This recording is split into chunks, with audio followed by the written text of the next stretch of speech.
دا ملګری تپوس کوي چې زمونږ جماعت کې واړه سبق وای او کورونه لږ دي، وړوکی جماعت ته یو څو کسان مشران موز لراځي، نو مونږه دغه ماشومان لومبي صف کې ودرو، ځکه کوم دی بیا مونږه شاته صف کې ودرو نو بیا خو مشران مخ کې نشي راتله، نو دا طریقه جایز ده او که ناجایز ده؟ نو جواب دا دی چې دا طریقه صحیح ده او بهتر ده چې تاسو ماشومان یو سیټ ته ودروئ په 2 صفونو کې یا 3 صفونو کې، چې بیا کوم لوی حضرات وي نه هغوی به لومبي صف ته هغوی ته راتلل څه مشکل نه وي.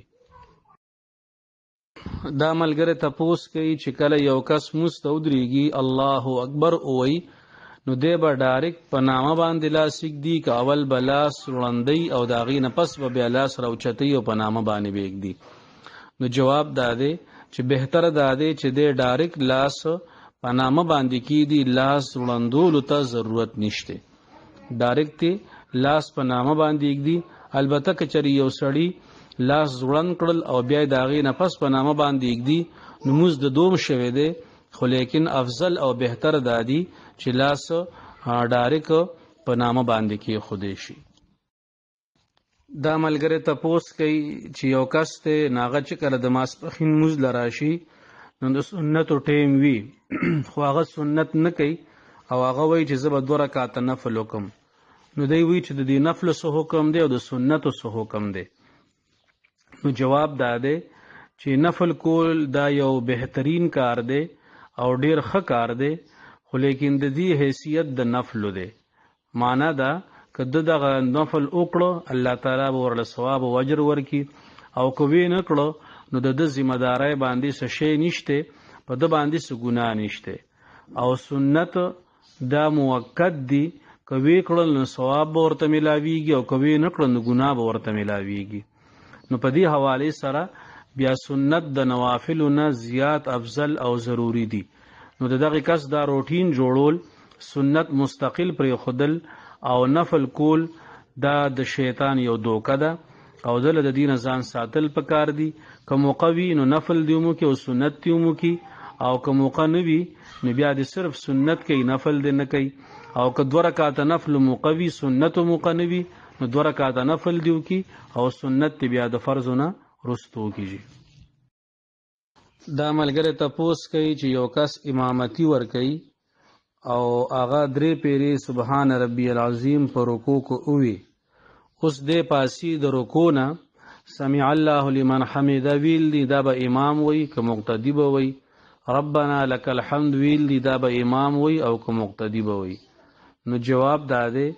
چې بهتره دا ده چې امام سمع الله لمن حمده ربنا لك الحمد وی او مقتدی سمع الله لمن حمده ربنا لك الحمد وی، دوانه کلمات وی. البته که چری امام صرف سمع الله لمن حمده اوی او مقتدی ربنا لك الحمد اوی نو دا هم جایز دی، دوانو موږ شوی دی. دا ملګری تپوس کوي چې یو کس امام سره په لومبي رکعت کې شامل شو، خود ته موقع میلاو نشوه د ثنا ویلو، یا 2 او 3 رکعت کې دی شامل شو د ثنا اونه ویله، نو د دې موږ څه حکم دی؟ نو جواب دا دی چې په موږ کې ثنا ویل دا سنت دی او د دې اسی به سپری خودل نه دی پکار، بغیر د څه عذر نه ویلو اهتمام پکار دی. خو که چېرې یو سړي اونه وي نو موږ کې یې په ثواب کې نقصان راغی، باقي موږ شوی دی، دوباره موږ کولو ته یا سجده سهو کولو ته ضرورت نشته. جی دی ملګري یو پوسټ رالیږلی دی چې په هغې کې لیکلي دي چې د چا نه منځونه قضا شوي وي چې هغه هر څومره ولې نه وي، نو دی د رمضان په آخري جمعه باندې 4 نفل وکي په یو سلام سره، او په هر یو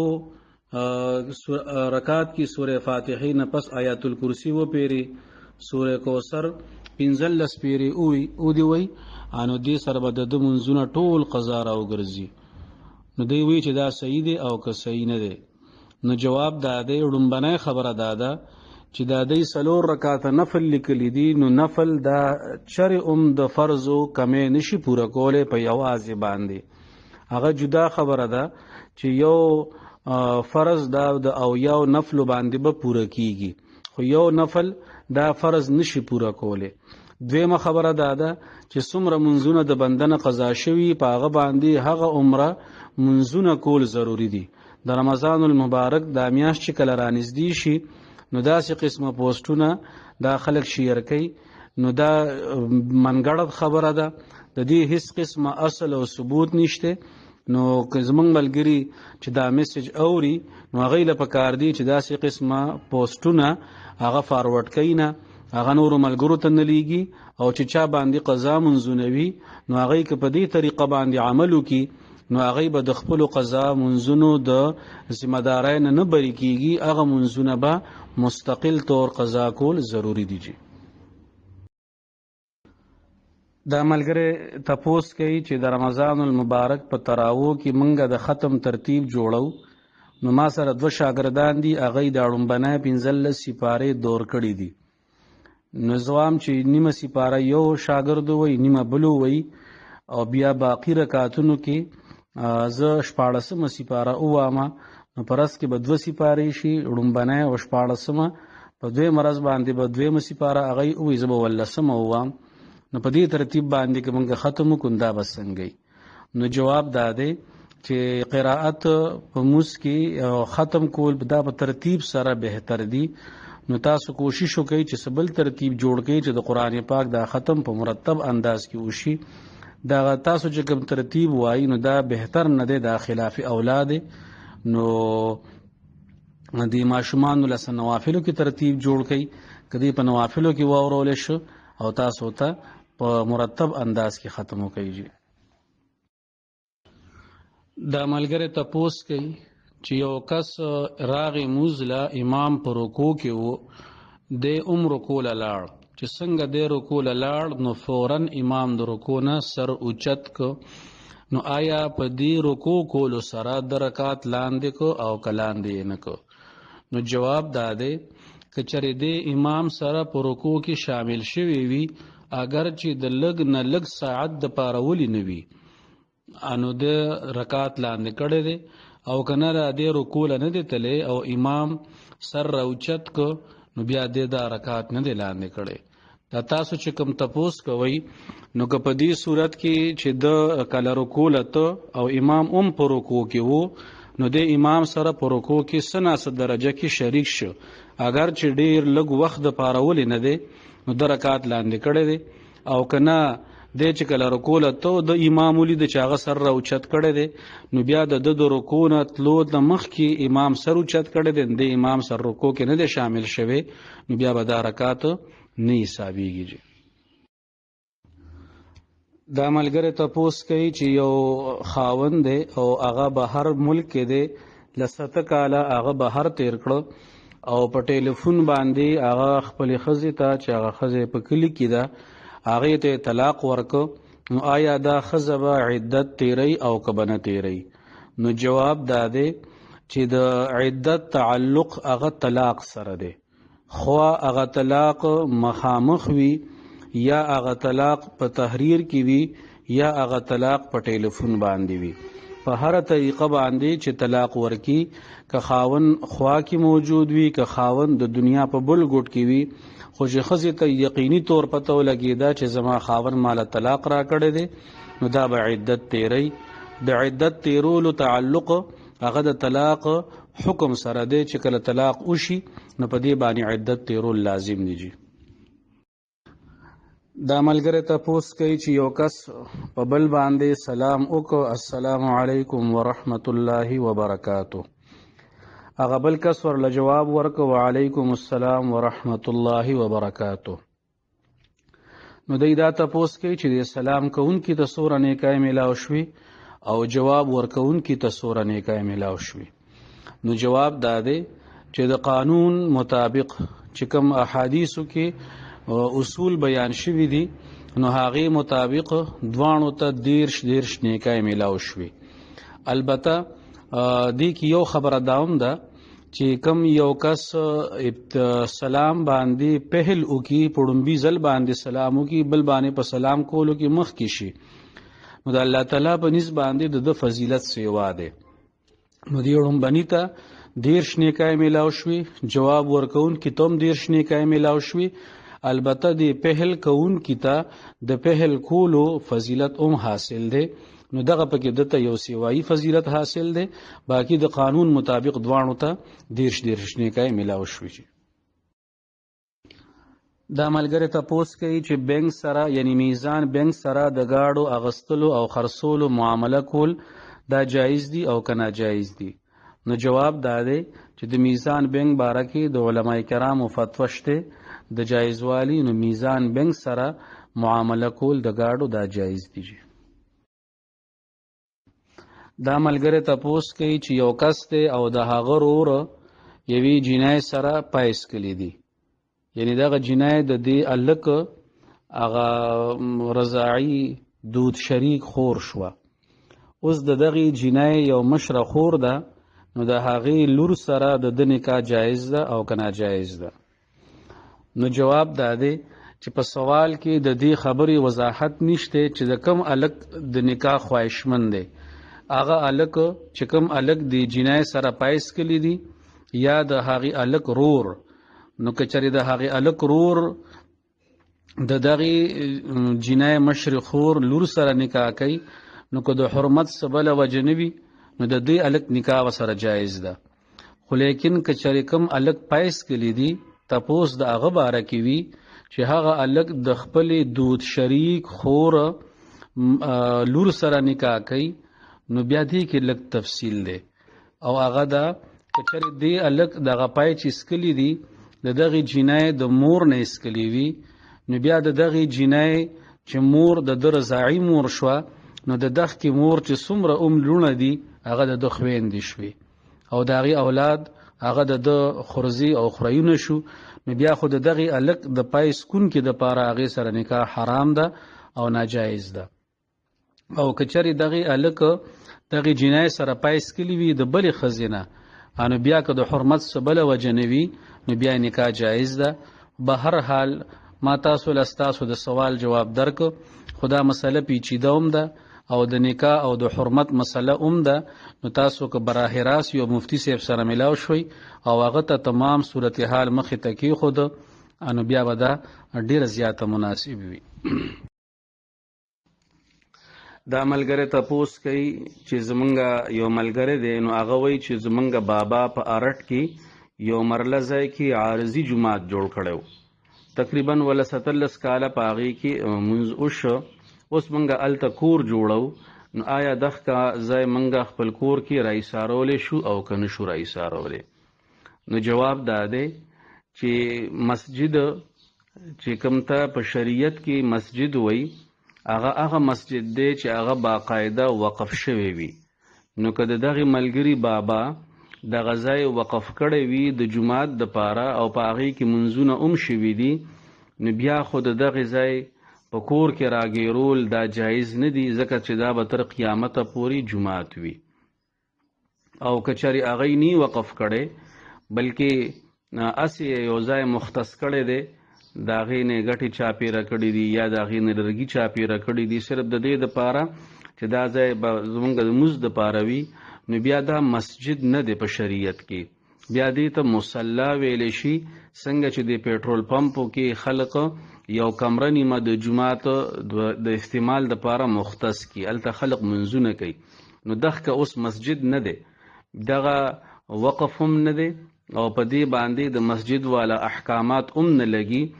دغه ملکیتي ځای به حسابیږي. نو تر څو پورې چې د مسجد د مقاصدو دپاره استعمالیږي نو استعمال بشي، او که بیا مالک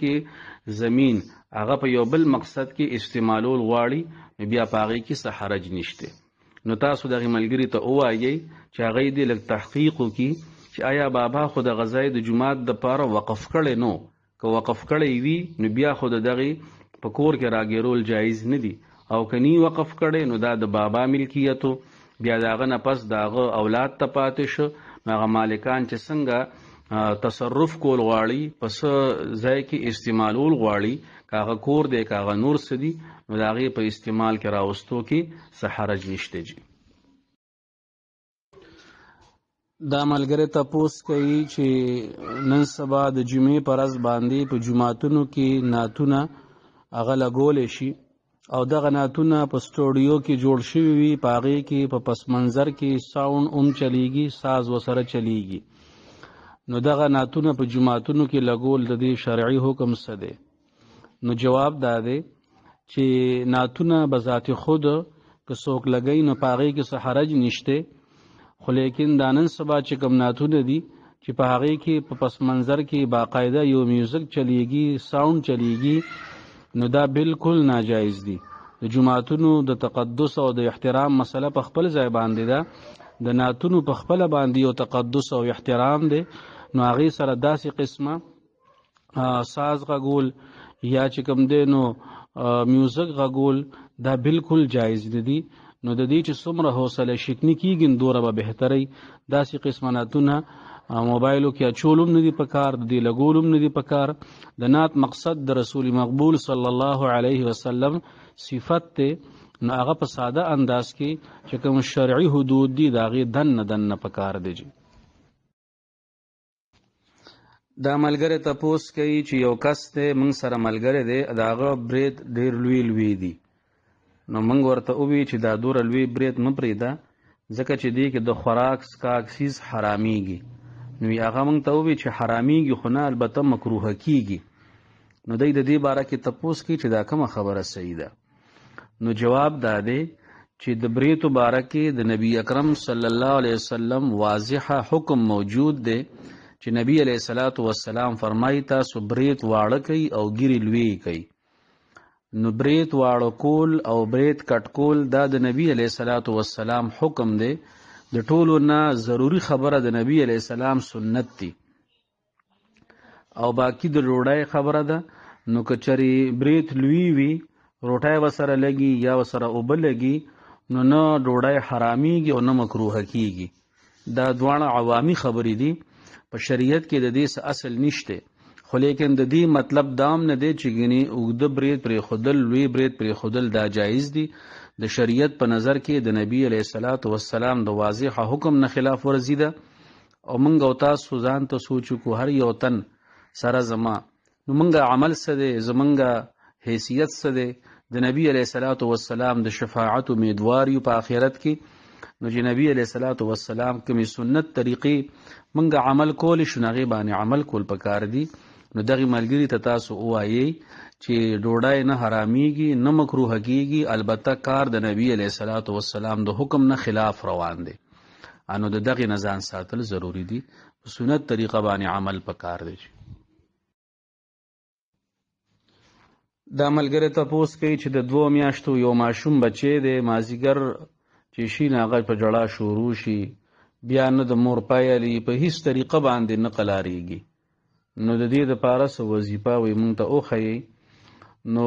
د دې ماشوم دپاره آیات الکرسي 2 پیرې ووایي، هغه پې شف کوي، او سوره فاتحه، سوره اخلاص یعنی الحمد و قل هو دا 3 پیرې ووایي او دا پې شف کوي، او بسم الله الذي لا يضر مع اسمه شيء في الارض ولا في السماء وهو السميع العليم. دا دعا دا تاسو په هغه باندې 11 پیرې ووایئ، دا پې شف کوي، انشاءالله الله تعالی به رحم کوي. دا ملګری تپوس کوي چې یو کس واده وکړ، ړومبنۍ ښځه مړه شوه، د هغې لوی زامنو، بیا دې سړي 2م واده وکړ، او چې کومې ښځې سره یې 2م واده وکړ نو د دغې ښځې د بل خاوند نه یو لور وه، هغه لور هم دې ښځې سره راله، نو دغې لور به دا وړه وه، نو د دې ړومبنۍ ښځې یو زوی ته به لالا کول، بیجان به ورته کول 15 یا 10 کاله. اوس د دغې هلک او د دې جینۍ په خپل میس کې نکاح کیږي او که نه کیږي؟ نو جواب دا دی چې د دې مسلې صورت به دا جوړیږي چې د خپلې ناسکه مور هغې لور سره نکاح چې هغه د بل خاوند نه وي، د دې مطلب دا شو، عنوان به داسې جوړ شي. نو دا نکاح جایز ده په دې شرط باندې چې د حرمت پکې څه بل څه وجه نه وي، نو د خپل ناسکه مور هغې لور سره نکاح کول چې هغه لور د بل خاوند نه وي نو دا نکاح جایز ده. دویمه خبره دا ده چې د ماشومې د خپل دا چې کوم تاسو ورته ناسکه رور وایي حالانکې دا په هیڅ واسطې سره د دې رور نه دی نو دې ته به لالا لالا کول یا بیجان کول نو په دې قسمه خبرو سره هغه نه خور جوړیږي او نه د هغې رور جوړیږي. دا خبرې د خولې خبرې دي په شریعت کې د دې څه حیثیت نشته. نو که د دې هلک او د دې جینۍ په میاس کې د حرمت څه بل څه وجه نه وي نو د دې دواړو نکاح یو بل سره جایز ده. جی دا ملګری تپوس کوي چې څه ملګري طلبا دي هغې چې لیل روان دي په هغې کې د مختلفو علاقو طلبا دي، سوابی دي، د شوی ډي دي، توتالی ډاګی دي، بونیر وغیره. مردان مرکز کې د هغې هلته وو نو هغې ته یې وی چې تاسو یو ورځ نیم دلته کار وکئ بیا به تاسو له موږ تشکیل وکړو لاهور ته ریوڼ ته. نو دی وی چې دا دلته مونځونه دی کوي نو دا به صفرانه وي او که پوره به وي. نو جواب دا دی که چېرې د دی تشکیل د دلته نه ریوڼ ته وشه او په لاره لاره باندې دی کارونه کوي په مساجدو کې نو بیا به دی مسافر حسابیږي. نو بیا چې کله دی د خپل علاقې د حدودو نه وځي نو صفرانه مونځ به کوي. او که نه دی دغه کار یو ورځ نیمه کارونه کوي په مساجدو کې او بیا واپس راځي به د مردان مرکز ته او بیا به د هغه ځای نه د دی تشکیل کیږي نو بیا دی مسافر نه دی شمار، دی به خپل منځونه پوره کوي. دا ملګری تپوس کوي چې منګه یو ملګری دی هغې کور کې مدرسه ده ځای ورسره نشته، دویم چت کې هغې د مدرسې ترتیب روان کړی دی. اوس هغې ته د نور ځای ضرورت هم دی، ځای ورسره شته هم نه، نو خلک هغې له پیسې ورکوي، د چاندې پیسې یا د زکات پیسې. نو دی وایي که په دغې زکات او د چاندې په پیسو باندې دی نور تعمیرات وکړي نو بیا به د دې څه حکم وي. او دویمه خبره دا ده که سبا دی هغه تعمیرات په خپل کور کې شاملوي یا هغه نوړی نو بیا به د هغې څه حکم وي. نو جواب دا دی چې لومبنۍ خبره چې د چاندې او د زکات په پیسو باندې د مدرسې جوړول نو د چاندې پیسو باندې خو تعمیرات کول صحیح دي او د زکات پیسې ډایرکټ په ډایرکټ باندې بغیر د تملیک نه د تعمیر مدرسې په تعمیر کې لګول جایز نه دي. د دغه ملګرو د پاره د ټولو نه بهترین صورت دا دی چې دی له څوک چانده ورکوي او یا ورله د زکات پیسې ورکوي نو دی ورته وضاحت کوي چې دا پیسې تاسو موږ له راکوئ، موږ یې مالکان جوړ کوي نو موږ به دې مدرسه کې لګو خپل ذاتی مال په حیثیت باندې. نو که سباله دی د کور په ځای استعمالوي نو هم به صحیح وي او که د مدرسې دپاره استعمالوي نو هم به صحیح وي او که مدرسه ختمه شي او بیا دی ځان له دغه ځای ذاتي استعمالوي نو هم به صحیح وي. چې څوک چانده ورکوي یا څوک ورله د زکات پیسې ورکوي نو دی ورسره دا وضاحت کوي چې دا به تاسو موږ له راکوئ، دا زموږ کور دی، که سبا له دا مدرسه ختمه شي نو دا ځای به موږ استعمالو نو چې زموږ دپاره په دې کې څه شرعي مسله نه وي نو چې هغې دی له ورکړي دغه پیسې نو د دی به د هغې پیسو مالکان جوړ شي بیا به دی ګویا خپلې پیسې لګوي په دغه ځای باندې نو که سبا له بیا هغې ذاتي استعمال کې راولي نو څه حرج پکې نشته. جي دا ملګری تپوس کوي چې کومه کپړه ناپاکه شي یعنی پلیته شي نو هغه خو 3 پیرې وینځل دي، خو ما د چا نه اورېدي دي که چېرې سپی هغه کپړه هغې باندې د سپي لاړې ولګي سپی جوټه کي نو بیا د هغې 7 پیرې وینځل دي. نو آیا د دغې کپړې وینځل 3 پیرې ضروري دي او که نه 7 پیرې ضروري دي؟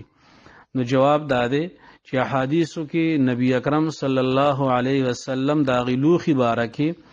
چې په کوم لوښي کې سپی خوله کته کي هغې باره کې مختلف روایات دي. څه روایاتو کې راځي چې دا 7 پیرې ووینځئ، 8مه پیره باندې په خارو ووینځئ او څه روایاتو کې 3 پیرې ذکر راغلی دی. نو زمونږ امام ابو حنیفه رحمت الله علیه فرمای چې دغه 7 پیرې روایتونه هغه وخت کې وو چې کله نبی علیه الصلاۃ والسلام په اول دور کې د سپو نه هر قسم ممانعت کړو او بیا چې کله رستو 3 قسم سپي جایز شو نو بیا 3 پیری حکم یې وکړ چې دی که تاسو له کپړه پلیته کی یا تاسو له لوښې پلیت کی نو دا 3 پیری تاسو وینځئ. نو که سپی کپړه پلیته کی نو هغه که 3 پیری ووینځلی شي نو دا کپړه پاکه ده او 3 پیری وینځل کافي دي. دا ملګری تپوس کوي چې برید کټکولو کې په کینچای باندې کټکول بهتر دي او که په بلیډ یا ماشین باندې کټکول بهتر دي. دی دا وایي که مونږ اوریدي دي وی که څوک په بلیډ باندې برید کټ کوي نو دا یهودو سره مشابهت دی. نو جواب دا دی چې نبی اکرم صلی الله علیه وسلم د بریتو د کټکولو حکم فرمایلی دی. بیا د کټکولو 2 صورت دي، یو په بلیډ یا ماشین سره یعنی په چړۍ سره او یا په کینچای سره. نو دواړه صورتونه جایز دي. که څوک په بلیډ باندې کټ کوي نو هم جایز دی، که څوک په کینچای باندې کټ کوي نو هم جایز دی، که څوک په ماشین باندې کټ کوي نو هم جایز دی، او که څوک په چړۍ باندې برید کټ کوي نو هم جایز دی. په جواز کې هیڅ قسمه شک نشته. البته په کینچای باندې کټکول دا افضل دی، خو لیکن که څوک په کینچای نه کټ کوي او په بلیډ باندې کټ کوي نو دا هم جایز دی، هغې ته ناجایز ویل نه دي پکار. او مزید وضاحت د پاره زه تاسو ته تحریري فتوا هم درلیږم دې کلیپ پسې. دا ملګری تپوس کوي چې یو کس ته چا وظیفه خولی ده چې هغه د یو کس نه تنګ دی، نو هغه ته یې وي چې ته به د شروع ورځې نه شروع کې تر جمعې پورې به 1000 پیرې سورت نوح ووایې، او چې دې ورځو کې د 1000 پیرې سورې نوح پوره کې نو بیا به دا دعا به وکړي چې یا الله پاکه دا کم کس نه زه تنګ یم نو په ده باندې تندر راغوزار کې. نو دی دا تپوس کوي چې دا وظیفه کول او د دې باندې خیری کول دا جایز دي او که ناجایز دي، او که دا ناجایز دي نو بیا د دې دپاره څه وظیفه ده. نو جواب دا دی چې سورې نوح بېشکه د قرآن پاک یو صورت دی، الله تعالی پکې ډېر اثرات کې خودي وي، خو لیکن د قرآن پاک صورت د چا د خیرو دپاره استعمالول نه دي پکار. که دې سورت نوح وی نو خیری په هغې باندې نه دي کول پکار. د خپل حق سوال پکار دی چې یا الله پاکه د فلانکي کس ما سره زیاتی کړي دي، مال خپل حق ته راکې او دته هدایت وکړي. او که دغه وظیفه ګرانئ نو د دې په ځای باندې مسنون دعام شته، اللهم انا نجعلک فی نحورهم ونعوذ بشرورهم. دا دعا دی په دې نیت باندې وی الله تعالی به د هغه د شر نه محفوظ ساتي. دا ملګری تپوس کوي چې یو کس دکان دی، هغې دکان کې هغه سره بل یو کس کار کو، نو په څه خبره باندې دا دکاندار غوسه شو، هغه بل کس ته قسم وخوړو چې ته به زما نه دې دکان ته نه راځې. بیا وروستو هغه ستومانه اوس که وایي دغه کس دکان ته راشي او دی یې پرېږدي نو د دې قسم کفاره به څه وي؟ نو جواب دا دی که چېرې دغه کس دکان ته راغی د پرېښوده نو د ده قسم به مات شي. نو بیا به دی 10 مسکینانو له ډوډۍ ورکوي 2 ټیمه، او یا به 10 مسکینانو له کپړې ورکوي، یا به 3 ورځې مسلسل روجې نیسي. نو دا کپړې ورکول او روجې نیسل دا خو ساده خبره ده، البته روټۍ ورکولو کې لږ تفصیل دی، او هغه ده چې داسې کسان به ګوري چې هغه د زکات مستحق وي، نو هغوی له به د 2 کیلو غنمو پیسې هغه په یو ورځ کې ورکوي.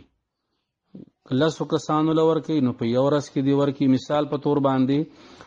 2 کیلو غنم هغه د 100 روپو راځي، نو دی به 100 روپۍ یو مسکین له ورکوي، 100 بل له 100 بل له 10 کسانو له به ورکوي، یو کس له به 100 روپۍ نه ورکوي. او که چېرې یو کس له ورکول غواړي نو بیا به 10 ورځې کې تقسیموي، 100 روپۍ دی ولا یو ورځ ورکوي، 100 دی ولا بله ورځ ورکوي. نو په دې طریقه باندې به د قسم کفاره انشاءالله تعالی ادا شي. دا ملګری تپوس کوي چې د عام طور په کورونو کې زنانه د یو بل نه اوړه غوړي وغیره قرض را اخلي په یو خاص لوښي باندې. مثال په طور باندې په یو کاسه باندې اوړه را واغسته یا په یو ګیلاس باندې غوړي را واغسته، چې کله دوی خپل اوړه یا غوړي راړي نو هغوی ته په هغه لوښي کې واپس کوي. نو که په دې کې څه کمی به شی راشي نو د سود څه شبه خو به پکې نه وي. نو جواب دا دی چې څنګه د دې نه مخکې جواب کې وویلی شو چې دا معامله د قرض و معامله ده، دا د خرید و فروخت او د بیع معامله نه ده. که د بیع معامله وي نو بیا به پکې دوه څیزونه ضروري وو. لومبۍ خبره ده چې یدن بیدن، لاس په لاس باندې ادار معامله به پکې جایز نه وه. او دویم دا چې برابر سرابر به ضروري وه. خو چونکې دلته معامله د قرض او دا د بیع نه ده، نو په قرض کې دا د احسان او د تبرع والا معامله ده، نو په دې کې ادار هم جایز دی او په دې کې کمې بیشې که معمولی راشي بغیر مشروط، نو په هغې کې هم څه حرج نشته جي. دا ملګری تپوس کوي چې د زمیندارانو سره کله ناکله داسې معامله کیږي چې هغوی سره خپل غنم ختم شي، نو هغوی د بل زمیندار نه څه غنم قرض والي او هغه ته ووایي چې کله زمونږ خپل غنم وشي نو موږ به تاله بیا غنم درکو. نو دی د دې باره کې تپوس کوي که چېرې دې کې لږ کمې بیشې راغې، نو دې کې به د سود شبه خو نه راځي. نو جواب دا دی چې کله د یو سیز مقابله بل سیز سره کیږي او دواړو طرفو ته جنس یو وي، نو په دې کې دوه صورتونه وي، یو د خرید و فروخت صورت وي، یو د قرض صورت وي. نو دا تاسو ته چې کوم اشکال دی نو دا د خرید و فروخت په صورت کې دی چې کله جنس د جنس په مقابله کې وي، نو بیا هلته کې یو خدا ضروری ده چې برابر سرابر وي، او دویم دا ضروری ده چې یو پکې نقد او بل ادار نه وي. دلته کې که تاسو وګورئ نو که چېرې دی دواړه غنم برابر ور کی نو معامله د ادار روانه ده. نو که چېرې دا د معاملې او د خرید و فروخت صورت وي نو بیا خو به دا سود ته اړېده. خو لیکن دا معامله د قرض معامله ده او د قرض په معامله کې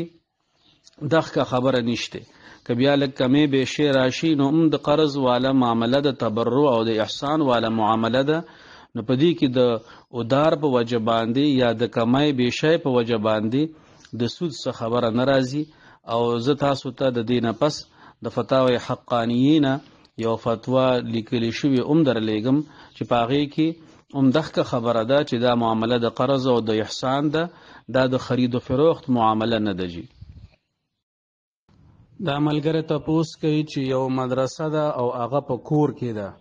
نو هغې مدرسې دپاره چې څوک د څیزونه ورکوي نو هغه مدرسه کې هم استعمالیږي، به طور مثال پکې دی، لایټ دی، چټایي ده وغیره. خو لیکن د هغې کور افراد د مدرسې د اوقاتو نه مخکې وروستو ځان له هم هغه استعمالوي، نو د دې استعمالول د هغوی دپاره څنګه دي. او دی پکې دا خبره هم کوي چې دغه مدرسې د پاره چې کومه بجلی خرج کیږي نو د دغه بل هغه کورنۍ په خپل باندې ورکي. نو جواب دا دی چې د مدرسې د پاره چې کوم سیز څوک ورکي، که هغه لایټ دی، که هغه پکې دی، که هغه چټایي وغیره ده، نو د هغې کس نه د دې خبرې اجازت اغستل پکار دي چې هغه ته وویلی شي چې دا مدرسه چونکې کور کې ده نو چې دا پکې منګه په ستانه کې لګو، برانډه کې لګو یا صحن کې لګو، نو د مدرسې د اوقاتو نه علاوه که منګه ځان د پاره استعمالو نو چې ستاسو د دې باره کې اجازت وي، نو چې هغې اجازت ورکړي نو بیا هیڅ مسله نشته، د هغې د دې ځان د پاره که استعمالی. او اوس هم که چې کومو کسانو هغه څیز ورکړی دی د مدرسې دپاره نو که دوی ته کسان معلوم وي نو د هغې نه د اجازت والي او ځان دپاره بیا استعمالولو کې څه حرج نشته جي.